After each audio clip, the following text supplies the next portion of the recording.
Possibly the most impressive country on the planet, Singapore is a city-state that is just full of mysteries waiting to be discovered by the inquisitive. So get ready for the 10 things you didn't know about Singapore. Few countries in the world can match Singapore in terms of its unique origins, and fewer still can match its meteoric rise on the playing field of the world in the realms of finance, economics, and technology. So the question is, how did all of this come to pass? On April 1st, 1946, Singapore became a crown colony. On the 27th of May, 1961, Singapore was separated from the rest of Malaysia, and on the 9th of August, 1965, it became a sovereign, democratic, and independent nation. A massive industrialization program was launched with the extension of the Jurong Industrial Estate and creation of smaller estates. The Employment Act and Industrial Relations Amendment Act were passed in 1968 to promote industrial peace and discipline among the workforce. The Economic Development Board was reorganized in 1968 as well, and the Jurong Town Corporation and Development Act of Singapore were set up in the same year in 1970, and the Monetary Authority of Singapore was established to formulate and implement Singapore's monetary policies, and soon Singapore was on its way to become the economic superpower we all recognize today. Quite possibly the most incredible man of the 20th century, Kuan Yew was many things to many people: savior, hero, despot, ruthless pragmatist, autocrat, and more, and the epithets and accolades thrown his way have always been too numerous to count. Born in Singapore on September 16, 1923, Kuan Yew became the longest-serving prime minister in world history, reigning from 1959 to 1990. Kuan Yew was born into a wealthy Chinese family that had resided in Singapore since the 19th century. After World War II, Lee studied law at Fitzwilliam College in Cambridge. In 1950, he was admitted to the English bar, but instead of practicing law there, Lee returned to Singapore to do so. In the early 1950s, Singapore buzzed with talk of constitutional reform and independence, and Lee banded with other like minds to challenge the governing structure of the country. Soon breaking from this group and taking a more radical stance, in 1954, Lee became Secretary General of his own party, the People's Action Party. In 1955, a new Singapore Constitution was introduced, and over time, he forged Singapore into the force to be reckoned with that it is today by incorporating multiple traditions, British, Chinese, and others, forging a greater whole out of the many. The great and inimitable Kuan Yew passed away in March of 2015 at the age of 91. Unlike many countries that are economically successful and prosperous, Singapore retains many rules and regulations that would have many Westerners aghast if they had to live under them, given the harsh, and in the eyes of many, excessive penalties for not adhering to them. The reality of this, however, is that these laws and penalties are not anything novel, but hark back to many of the 19th century rules and regulations developed under British rule. Chewing gum is banned in Singapore, so leave it at home and pack in your bags. Importation of chewing gum into the country is illegal. The current set of regulations does not have any provisions for carrying gum for personal use. Improper disposal of gum and carrying large quantities of the banned product will cost you a hefty fine of up to $1,000 for first-time offenders. Singapore is bent on maintaining its reputation of being impeccably clean, with an active campaign against littering and stringent enforcement in place. First-time offenders who throw small items like cigarette butts or candy wrappers are fined $300. Those who throw out bigger items like drink cans or bottles are considered defiant and are required to appear before the court. Smoking is prohibited in certain areas in Singapore. The smoking prohibition currently covers all indoor places where the public congregates. The ban was revised in 2009 to include indoor public places that are not air-conditioned, such as shopping centers, offices and shops.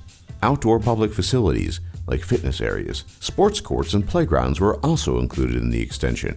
In 2013, the ban extended even further to include multiple purpose halls, pedestrian overhead bridges, covered walkways and linkways, hospital outdoor compounds, and a 5-meter perimeter around bus shelters. The extension also includes common areas of residential buildings. Not flushing the toilet is more than just a breach of propriety in Singapore, because you will also be breaking the law if you do so.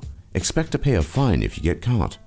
Vandalism is a serious offense in Singapore, with penalties that include not only fines, but also jail, and 3 to 8 strokes of caning. The act constitutes damages done to both public and private properties. Jaywalking is a legitimate crime in Singapore as well that is fined and punishable. Most important, however, is the crime of drug possession. Most drugs, upon attaining possession of a certain net gram weight, carry with them a mandatory death penalty. These include, but are not limited to, marijuana, morphine, heroin, and just about everything else in excess of the designated gram limit, which varies from drug to drug. Over the years, Singapore has had difficulty figuring out where it belongs in the global time zone. In fact, since 1905, the city-state has changed its official time zone no fewer than 6 different times. Its most recent switch in 1982 allowed Singapore to sync with its neighbor Malaysia, and one can only hope that they stay satisfied with that change. Few people realize just how significant time zone changes can be because of the massive impact they can have on the economy, as even small shifts in the official time zone can throw international business meetings and contracts into total disarray because of small changes, which is another reason why it is in Singapore's best interest to maintain its current time zone of GMT +7. You can't just buy a car in Singapore. First, you have to win the right to own a car in an auction. On the first and third Monday of every month, the Singaporean government auctions off certificates of entitlement. If you get one, you're allowed to own a car for 10 years. Certificates to own a Category A car can be sold for over $56,000 USD. The reasons behind these strict limitations are manifold, but some of the most basic reasons are concerns about traffic and pollution. We must remember that Singapore is a city-state, and if it were ever to become too congested with cars and traffic, it would surely suffer in the same way that Los Angeles does, becoming a foul-smelling, fetid pit of smog and waste. To avoid LA's fate, Singapore has imposed these strict measures and kept the city clean and with breathable air. Singapore is seated at the cultural crossroads of an entire food-crazy continent. By the numbers, it's roughly 74% Chinese, 13% ethnic Malay, 9% Indian, and 3% Eurasian. As one of the wealthiest countries in Asia, it's drawn workers in from everywhere. And where large populations of immigrant workers go, good food is sure to follow. Singapore feels similar to New York in this way. Not only is it a glass-towered metropolis of wealth, it's also a hotbed for half a dozen or so ethnic groups making and cooking their way through the world. As such, you get all manner of regional Chinese dishes, Malaysian as well as Indian, and there's something for everyone in this incredibly diverse sea of ethnic cuisine. As Singapore is situated only 88 miles from the equator, the heat is truly something to be reckoned with. Most people in the West simply have no idea when it comes to heat and humidity, and then, upon visiting Singapore, find themselves in a sauna, which is yet another reason why Singapore has a personal interest in keeping out air pollution that could come from the exhaust pipe of cars. In fact, Singapore's lowest recorded temperature was 66 degrees Fahrenheit in January of 1934, so expect lots of humidity and rain to boot if you visit the place. Fortunately for those who live there, air conditioning is a given in just about any area, whether residential or corporate, so you will probably have air conditioning in your hotel room. There are only 3 city-states in the world: Monaco, Vatican City, and Singapore.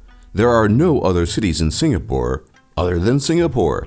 Sure, there are islands, but Singapore City is Singapore the country, which makes it rather unique in many regards. The interesting thing about city-states such as Singapore is that in terms of country rankings, they tend to do quite well in all manner of categories, from quality of life to economic performance and more. But oftentimes, this is more a reflection of the small size of the country and consequently the greater ease with which such a small area can be governed, which is to say, what works in Singapore might not work in a place such as the United States.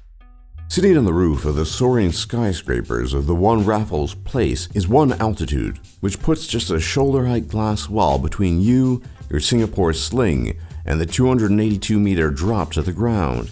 But you have to have good weather, as the bar is a lightning rod during bad weather. Lucky for them, they have the exclusive indoor Ultimate Bar just a floor below. For a place that has a reputation for being very uptight and very strict, it is somewhat surprising that such a bar would exist in Singapore, but Singapore has many such hidden gems that exist beneath its order-bound surface of rigidity and regulation. Singapore is one of the most innovative countries in the world, according to a Bloomberg report of 2017. Perhaps most importantly, among those countries on the list, the most efficient innovator of the world.